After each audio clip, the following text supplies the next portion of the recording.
шинэ коронавирусын халдвар болон ханиад томуугаас өөрсдийгөө яаж хамгаалах тухай хэлж өгье.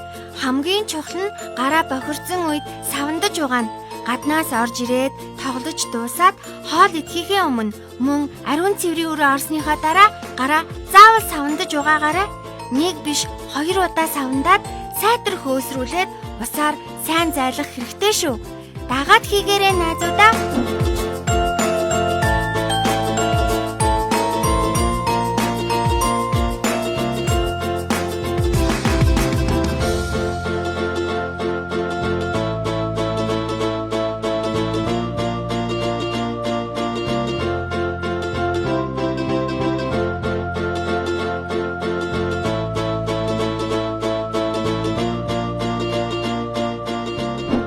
Гарчин бохир үед ам хамар нүдэндээ хөргөж болохгүй шүү.